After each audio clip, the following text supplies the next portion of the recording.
Imagine being in the middle of chaos. Someone offends you.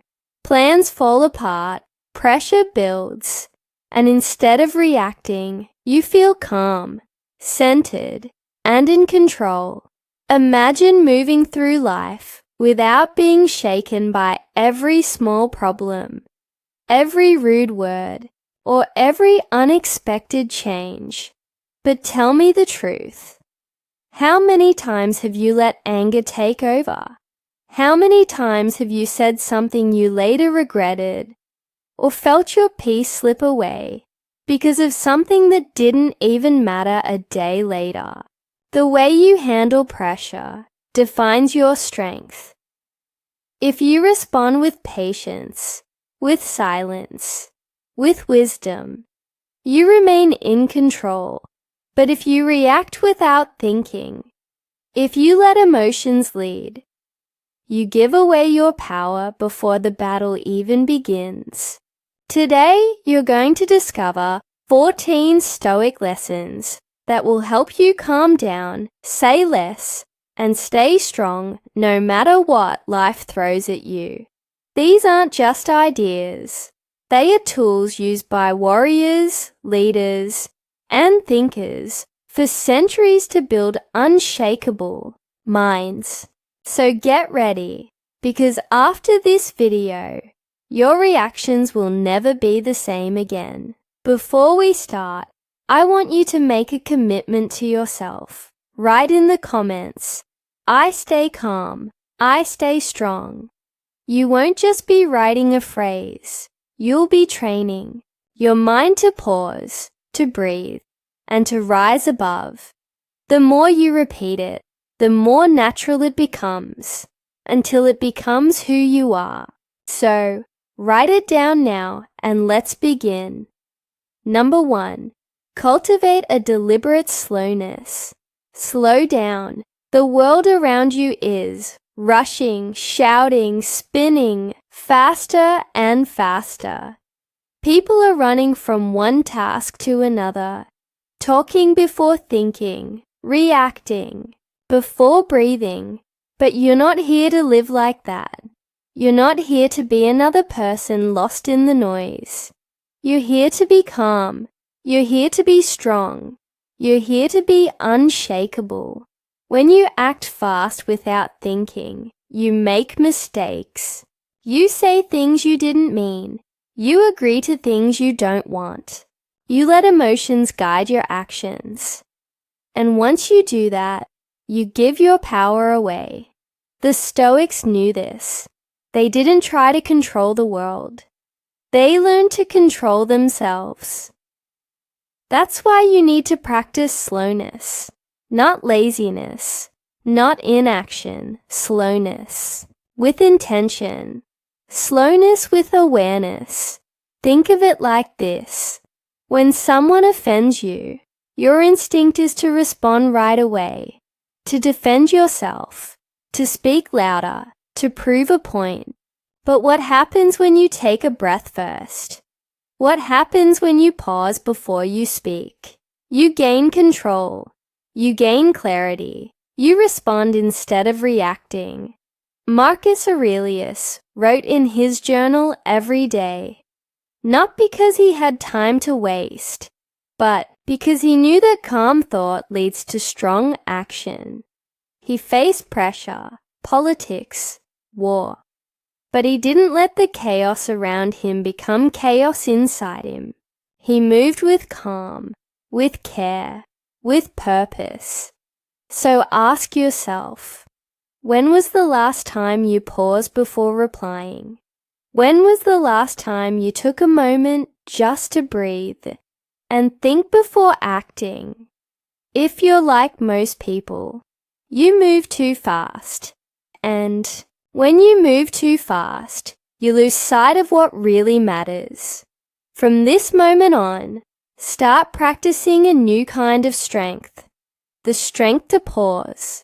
The strength to speak less. The strength to think more. If someone insults you, don't rush to fight back. Stay still. Let their words bounce off you like stones thrown at a mountain. You don't have to answer everything. You don't have to win every argument. Sometimes silence is the most powerful response. Deliberate slowness is a way of life.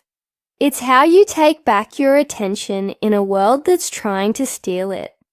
It shows you stop yourself from making decisions that come from fear, anger, or pride. Instead, you choose clarity, you choose peace, you choose strength. Next time you walk into a room, don't rush. Breathe deeply. Observe. Say little. Watch everything. Let others speak. Let them rush. Let them fill the silence. You, on the other hand, will own the silence because stillness speaks louder than noise. And this isn't just for conflict. It's for everything. When you eat, slow down, taste the food. When you walk, feel your steps. When you listen, really listen. Don't just wait for your turn to speak. Be fully there. Present calm, focused. This is not weakness. This is power. It's power that can't be taken away by distractions, by insults, by stress. It's the power of being in control of yourself when everyone else is controlled by everything around them. Seneca once said, "We suffer more in imagination than in reality." And he was right. Rushing, worrying, reacting, it all starts in your mind. But when you slow your mind, you calm your body. When you slow your body, your actions become sharp, intentional, and wise. So here's your mission. Practice slowness every day in the way you speak, in the way you respond, in the way you move, even in the way you think. When tension rises, pause. When pressure builds, breathe. When noise surrounds you, stay still. You don't need to rush to prove your strength. Your calm is your strength. Your slowness is your sword. And your silence, that's your shield. Be like a mountain, solid, quiet, unmoved by storms. From today on, walk slower, talk less, think more. And in doing that, you will find something rare, peace in the middle of chaos, power in the middle of noise, and clarity in a world full of confusion. So next time life tries to rush you, stop, stand tall, and remind yourself. Number 2, use silence as a weapon of clarity. Be quiet, not because you have nothing to say, but because silence gives you power. In a world that constantly talks, those who stay silent stand out. When everyone rushes to speak, to argue, to prove themselves, you stay calm, you stay clear, you stay in control. Most people speak to fill the silence. They speak to be heard. They speak to avoid facing their own thoughts. But the Stoic knows that silence is not emptiness. Silence is a shield. Silence is a sword. And silence, when used with intention, cuts through noise better than any words. Think of a time when someone pushed your buttons. Maybe they criticized you, blamed you, insulted you. What did you do? Did you fire back? Did you try to defend yourself? That's what most people do. But the truth is, when you react, you give them power. You let their words enter your mind and control your emotions. Now think of what happens when you say nothing. Just breathe. Just look. Just wait. That moment of silence becomes a mirror. Their words echo back at them. Their emotion bounces off your calm. They expect a reaction, but you give them reflection, and that is powerful. Epictetus said, "We have 2 ears and 1 mouth, so that we can listen twice as much as we speak." Listening is not just hearing. It's watching. It's understanding. It's letting the storm pass, so you can see what's behind it. When you choose silence, you're not avoiding the problem. You're controlling the battlefield. You're letting the noise tire itself out while you sharpen your mind. And when you finally speak, if you choose to speak, your words will be calm, direct, and impossible to ignore. In conversations, be the one who waits. Let others show their cards. Let them reveal their emotions. Let them explain too much. You don't have to interrupt. You don't have to win every point. Just observe, learn, understand, and when your moment comes, speak like someone who means it because you do. In arguments, silence is your strength. People argue to feel in control. But when you stay silent, they start to question themselves. They start to realize they're shouting into the wind. They lose the ground they thought they had. And you stay steady, unmoved, focused. In uncertainty, silence brings clarity. When your thoughts are racing, when life feels like too much, don't rush for answers. Don't speak just to fill the space. Sit in silence. Breathe. Let the noise settle. The answer will rise from the quiet. This is not about being passive. It's about being precise. Speaking less doesn't mean thinking less. It means thinking deeper. It means your words carry weight. And when you do speak, people will listen because they'll know you're not speaking out of impulse, but out of wisdom. Practice. Silence like a warrior practices with his blade. Hold it until the right moment. Use it to disarm. Use it to protect. Use it to reveal the truth. When someone rushes to argue, stay silent. When someone wants to provoke you, stay silent. When you're unsure, stay silent, because in that silence, you'll hear the things that others miss. You'll notice the details. You'll feel the truth. And most of all, you'll find yourself. Every day, give yourself space for silence. Turn off the noise. Put down your phone. Sit still.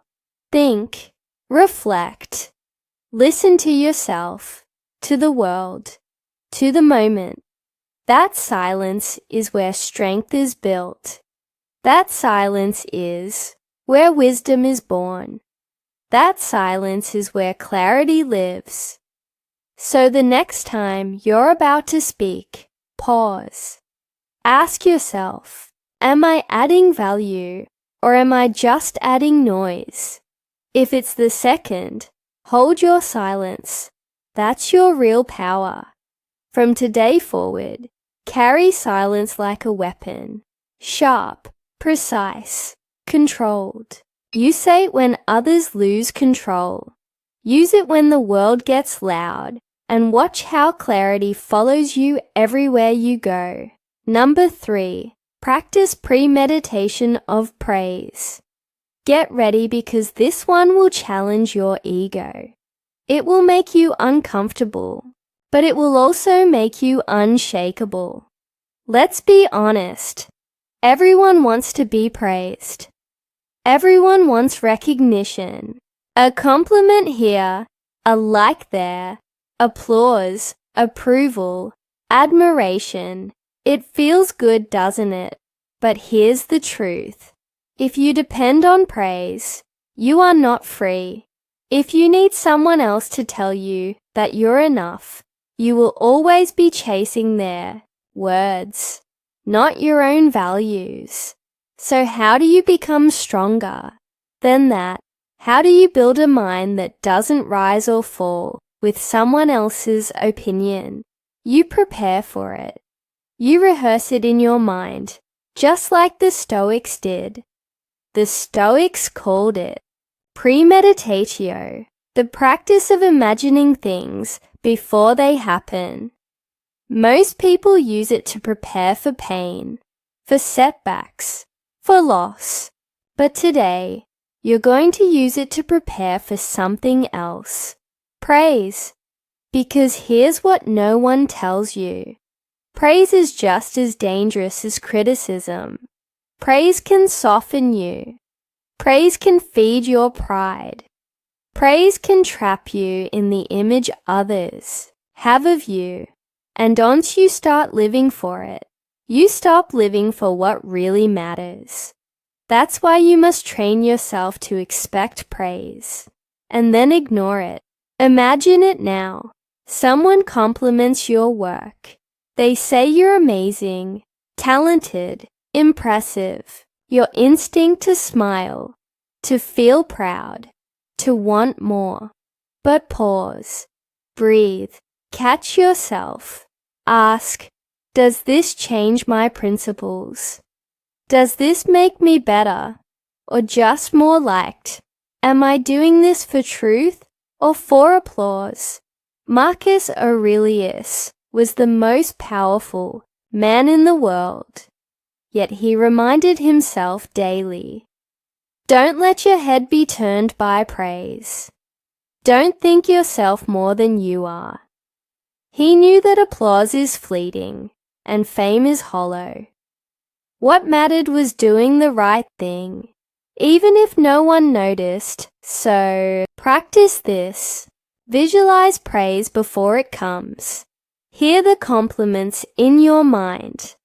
Let them wash over you, and then let them go. Don't cling to them. Don't depend on them. Don't let them guide you. You are not your reputation. You are your character. Praise is not the goal. Purpose is. Think of a tree. It doesn't grow for applause. It grows in silence with deep roots, strong branches, and no need for attention. Be like that. Let others talk. Let others clap. But you keep working. You keep growing. You stay steady. The next time someone praises you, don't reject it. But don't attach yourself to it either. Just say thank you and keep moving. Let the words pass through you like wind through an open window. And if no one praises you at all, good. That's your test. That's your chance to prove you're not here for approval. You're here for excellence. Every day remind yourself, I don't need to be praised to do what's right. I don't need to be seen to stay true to my values. I'm not here to be liked. I'm here to be solid. So prepare your mind. Expect the praise. And when it comes, let it mean nothing. Let your purpose speak louder than their words. Let your discipline guide you, not their opinion. Because if you can walk through a crowd of compliments without losing your head, if you can keep working even when no one is watching, if you can choose truth over popularity, then nothing and no one can control you. That's the power of premeditating praise. Number 4. Accept the mask of society without losing yourself. Let's face it, life demands masks. At work, you act a certain way. With friends, maybe another around strangers. Yet another. Society expects you to smile when you're tired, to nod when you disagree, to say, "I'm fine," when you're not. And that's okay. That's part of being in the world. But here's the danger. Wear the mask too long, and you forget who you are underneath. You can play the role, but you must never forget the actor behind it. The Stoics understood this well. They didn't live in caves or turn their backs on society. They were soldiers, emperors, teachers. They went to meetings, dealt with people, played their parts, but they never let those roles define them. They knew that a title is not identity, a job is not purpose, a smile is not truth. You are not the mask you wear. You are the one who decides when and how to wear it. Think about this. Every day you step into a world full of expectations. Speak like this. Dress like that. Think this way. Agree with the crowd. Keep things smooth. Don't shake the boat. Don't stand out. And for the sake of peace, you play along. You go with the flow. That's okay until it's not. 'Cause if you forget to return to yourself, you start to believe the act. You start to believe that your value depends on the role, that your voice is only worth something if others approve, that your truth only matters if it fits the script. That's when you lose yourself.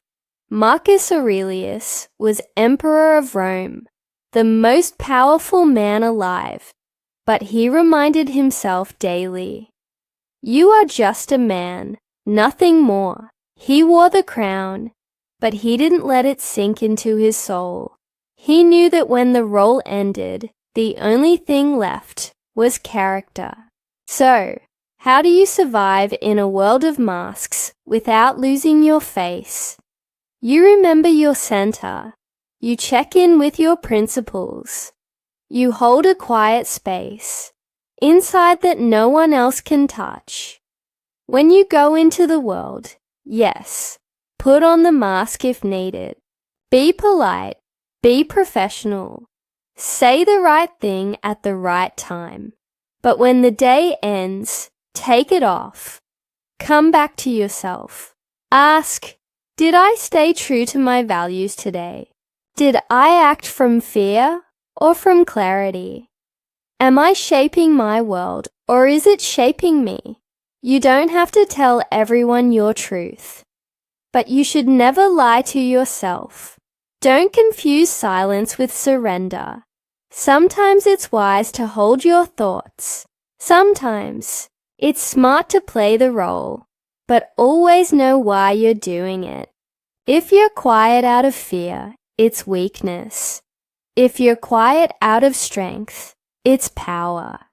There's a line between adapting and abandoning, between being flexible and being fake. Find that line and guard it. Your mask should be a tool, not a prison. So from now on, wear the mask if the moment calls for it. But never forget to return to your own reflection. Spend time with yourself. Write, reflect, meditate, strip away the noise, and ask, who am I when no one's watching? Because that person, that still honest version of you, is the one that matters. Remember this. Society will ask you to play many roles. The world will hand you scripts, but only you decide which lines you speak with truth. So play your part with grace. But when the lights go out, stand in front of the mirror and remember you are not the role. You are the soul behind it. Number 5. Emotion is a form of judgment, not a reaction. You feel anger, you feel fear, you feel jealousy, frustration, sadness, guilt, and the first thing you think is, it just happened. I couldn't help it, but the truth is harder and more powerful. Emotion is not something that happens to you. Emotion is something you create by how you judge the moment. The Stoics knew this. They didn't say, "Don't feel." They said, "Understand what your feeling means." They believed every emotion begins with a belief, with a thought, with a judgment. And if you can control your judgment, you can control your emotion. Let's break this down. Someone cuts you off in traffic. Your heart races. You grip the wheel. You start cursing. But what caused the anger? Was it the car? Or was it your judgment that they disrespected me? Or they did it on purpose? That's the emotion. That's the fire. But it only lights up because your mind struck the match. Now think of someone else in the same situation. Calm, steady, no anger. Why? Different judgment. Maybe they thought they're probably in a rush. Or it's not worth my energy. Same moment, different emotion because of different meaning. Emotion is not about what happens. It's about what you tell yourself it means. Marcus Aurelius wrote, "You don't have to turn this into something. It doesn't have to upset you." That wasn't just advice. It was a reminder of power. Your power. The power to decide what events mean. The power to filter your thoughts before they become feelings. That's the skill of the unshakable. When you react emotionally, you are not in control. You are letting your beliefs, many of them automatic, unexamined, unconscious, run your life. But when you pause, when you say, "What story am I telling myself right now?" you take your power back. You may feel fear before a challenge, but is it danger or is it growth? You may feel insulted by a comment, but is it truth or just noise? You may feel sad after failure, but is it the end or a lesson? Ask. Always ask. Because when you challenge the thought, you change the feeling. The goal is not to feel nothing.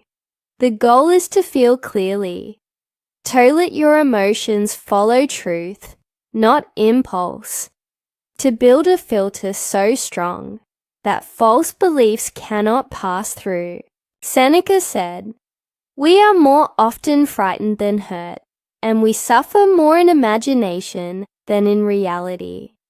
Fear, anxiety, worry, they often come from what might happen, not what is happening.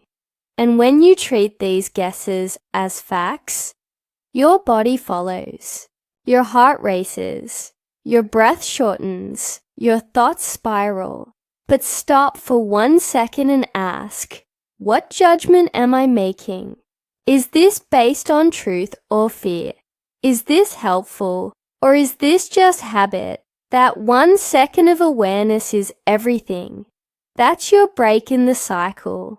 That's where emotion becomes choice. Train your mind like a watchtower guard. Don't let every thought through the gate. Examine it, question it, understand it.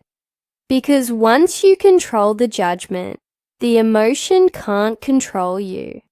In battle, the Stoics stayed calm, not because they were numb, but because they were clear. They didn't let fear take the lead. They didn't let anger blind them. They felt, but they felt through reason. They mastered the connection between thought and emotion. And so can you. So next time a strong feeling rises, pause. Don't say I'm just emotional. Say, what am I believing right now? And ask yourself if that belief is true or if it's just a story. When you do that, you'll stop reacting. You'll start understanding. And in that understanding, you'll find peace. Number 6.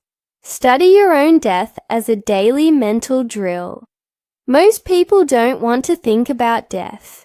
They avoid the thought, push it away, act like it's not coming. But the Stoics looked death in the eye every day, not to feel fear, but to feel free. Not to fall into sadness, but to wake up with clarity. Why? Because remembering that you will die is the best way to remember how to live. We forget how short life is. We think we have time. We put off the hard conversations. We delay the things that matter. We scroll. We complain. We stress over nonsense. And in the background, time is running out. You don't know how many days you have left. That's not meant to scare you. That's meant to sharpen you. Marcus Aurelius said, "You could leave life right now. Let that determine what you do and say and think." Imagine if you woke up every morning and said to yourself, "I may not be here tomorrow." What would change? Would you waste time arguing over nothing? Would you skip your goals? Would you care about petty opinions? Probably not. You'd focus. You'd love deeper. You'd act with urgency. You'd stop taking everything for granted. That's why you must study your own death. Not just once, but daily. Sit with the thought. Feel it. Let it teach you. No, you don't have to picture tragedy. This isn't about fear. It's about awareness. It's about putting your problems into perspective. The email you forgot to send, the awkward conversation, the traffic, the bad mood. How much will any of that matter in the face of death? Answer: it won't. That's the power of this drill. It strips away the noise. It humbles you. It reminds you, you're not promised a long life. You're only promised this moment. What are you doing with it? Seneca wrote, "Let us prepare our minds as if we'd come to the very end of life." That's not about gloom. It's about strength. When you're not afraid of death, nothing else scares you. When you accept the end, the middle becomes more meaningful. So practice it. Every morning, every night, remind yourself, I will die. Maybe not today, maybe not tomorrow, but someday, and I don't control when. Then ask yourself, am I spending this day well? If this were my last morning, would I be proud of how I race? If I didn't wake up tomorrow, what would I regret? Let those questions guide your choices. Let that awareness clean your mind like fire. Burn away the distractions. Burn away the fake goals. Leave only the essential. It's not morbid. It's not depressing. It's empowering. You don't fear death when you've lived well. You only fear it when you've wasted time. So start now. Practice this drill, not once a year, not when something bad happens. Practice it every day. Let it shape your discipline. Let it shape your priorities. Let it sharpen your words, your time, your presence. You want to be stoic? Then start with the truth. You are going to die, and that truth, if you let it in, will make you more alive than ever. Number 7. Voluntary discomfort is mental armor. You say you want to be strong. You say you want to be unshakable. But strength doesn't come from ease. It doesn't come from doing what feels good. It comes from doing what's hard, over and over until your mind no longer fears it. Look at the world. Most people live soft lives. The moment something becomes uncomfortable, they pull back. If they're cold, they find heat. If they're hungry, they grab a snack. If they're bored, they scroll. If they're tired, they stop. Their whole life is built around avoiding discomfort. And because of that, they never grow. They never harden. They never develop the inner power to face real challenges when they come. But you're here for something else. You're here to become stronger than the world expects. And the way to do that is to face discomfort on purpose, to walk into it and train inside it like a warrior sharpening their sword. The Stoics understood this deeply. Seneca, a wealthy and respected man, would deliberately sleep on the floor and eat the simplest food, not because he had to, but because he wanted to remind himself that he didn't depend on comfort. He practiced discomfort so that when hardship showed up, it didn't surprise him. It didn't scare him. He had already been there by choice. This is what it means to wear mental armor. You expose yourself to discomfort on your own terms so that when pain, loss, or failure come later, they don't break you. You've already trained for it. You've already stripped away your need for ease. You don't flinch. You don't panic. You respond. This doesn't require extreme suffering. You don't have to seek out misery. It's about the mindset. It's about choosing the harder path when the easy one is available. You walk instead of riding. You stay in the colder, little longer. You skip the distraction. You push through the tiredness. You don't look for comfort first. You look for growth. Each time you do this, your mind grows stronger. Your tolerance for discomfort increases. You stop needing things to go your way to stay centered, and soon your threshold rises. What used to shake you no longer does. What used to feel unbearable now feels manageable. That is how mental armor is built, layer by layer, one hard choice at a time. When life tests you, and it will, it won't ask how easy your life has been. It will ask how much discomfort you've endured willingly. Whether you've built the discipline to keep going when things don't feel good. Whether you can still move forward when everything inside you wants to stop. Comfort whispers lies. It tells you to relax. It tells you that you're safe. It tells you that you've earned the right to take it easy. But it doesn't care about your future. It wants you weak.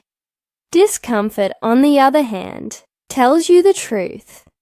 It shows you your limits. It exposes what needs work. It hurts.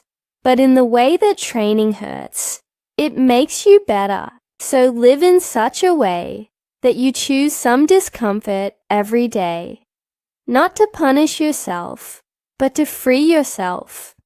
When you stop needing everything to be comfortable, you become untouchable. You become calm in chaos. You become steady in storms. And that's what Stoicism is about. Not avoiding life's hard moments, but being prepared for them. Not wishing things were easier, but becoming someone who can handle more. Number 8, refuse to be interesting. The world wants you to perform. It wants you to stand out, to be loud, to attract attention.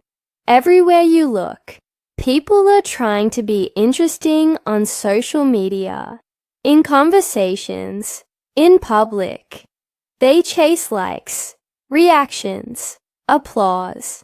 They want to be noticed, remembered, admired. But here's the truth. The more you try to be interesting, the less you focus on being solid. The more you seek to impress, the more you drift from what actually matters. The Stoics didn't care about being interesting. They cared about being good. They cared about being disciplined. They cared about being true. Epictetus didn't tell his students to be charming. He told them to control their desires. Marcus Aurelius never wrote about how to gain attention. He wrote about how to remain steady. Seneca didn't spend his time on clever performances. He worked on mastering his emotions. Why? Because they understood that trying to be interesting is a trap. It pulls you outward. It makes you dependent on other people's opinions. You start shaping yourself for them, not for yourself. And little by little, you forget who you are. When you try to be interesting, your focus is on image, not character. You start doing things for show. You say what sounds clever, not what's true. You chase novelty instead of depth, and you lose the silence, the focus, the discipline that make real strength possible. So stop performing. Let go of the need to be entertaining, impressive or unique. Instead, be quiet, be steady, be serious. Work on your habits, master your impulses, build your craft, improve your thinking. That's where real substance lives. People who are truly powerful don't try to get your attention. They don't chase admiration. They don't need to speak all the time. You can feel their presence because they're rooted.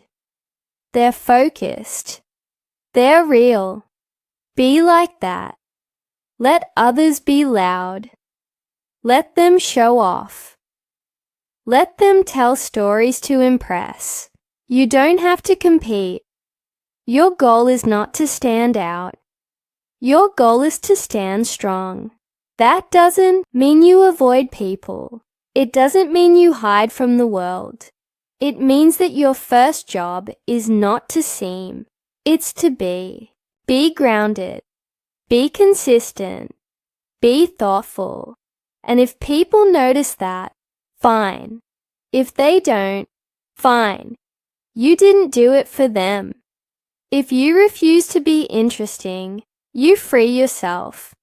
You stop living through other people's eyes. You stop worrying about how you appear, and you start caring about how you act. You stop chasing attention, and you start chasing excellence. So let goof the spotlight. Walk away from the stage. Go back to your practice. Go back to your discipline. Go back to the work no one sees, because being interesting fades fast. It's forgotten. But being real, that builds a life no one can shake. Do the work. Stay quiet. Let your character speak. Number 9. Adopt the discipline of the interval. You're not always in control of what happens around you. People interrupt you. Plans fall apart. You get stuck in traffic. You wait in lines. You scroll while time slips through your fingers. But here's what the Stoics knew. The strength of apison is revealed. Not in the big moments, but in how they use the small ones. Most people waste the in-between. They see the interval as dead time, a delay, a pause before the real thing. They stand idle, complain, fidget, or distract themselves with noise. But the Stoic sees the interval as opportunity, a space to train, a chance to breathe, to reset, to sharpen.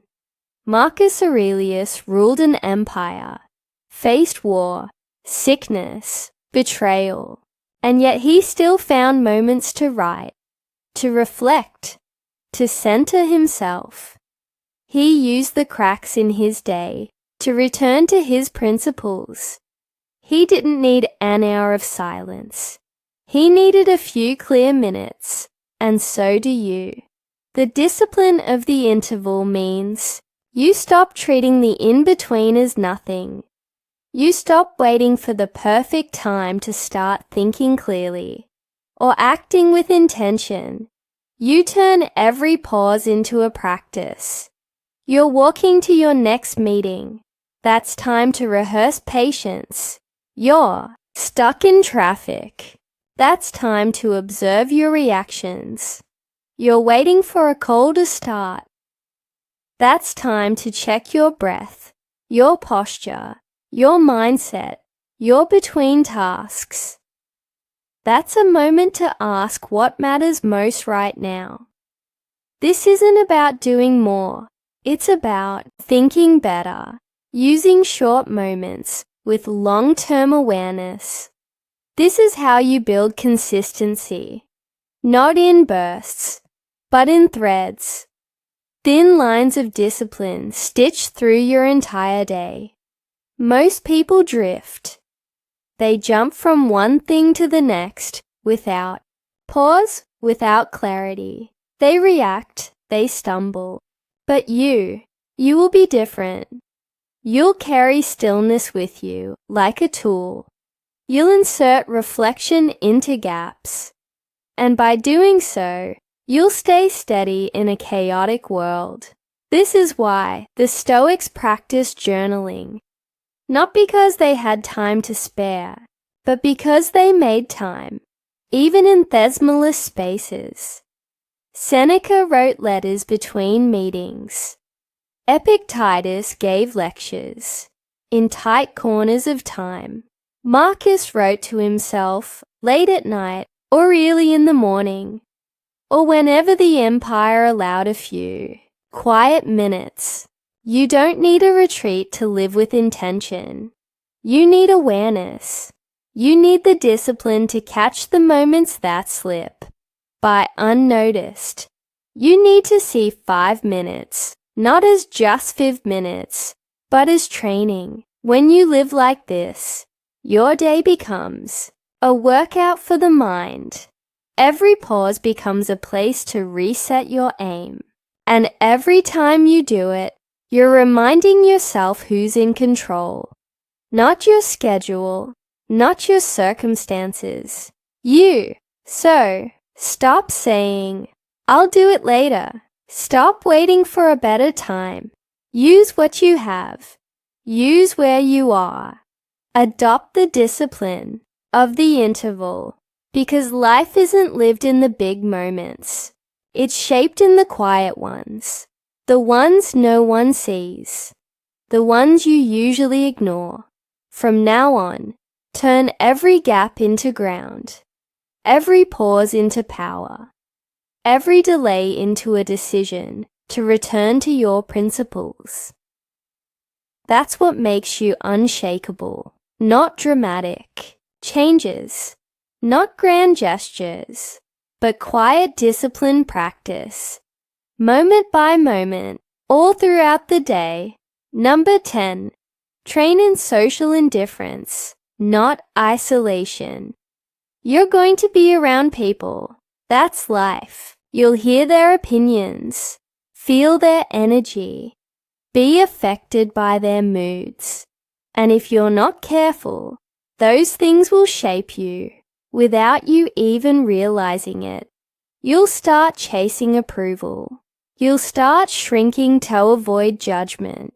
You'll start performing for the crowd instead of acting from your values. But here's the key. The Stoic does not run from people.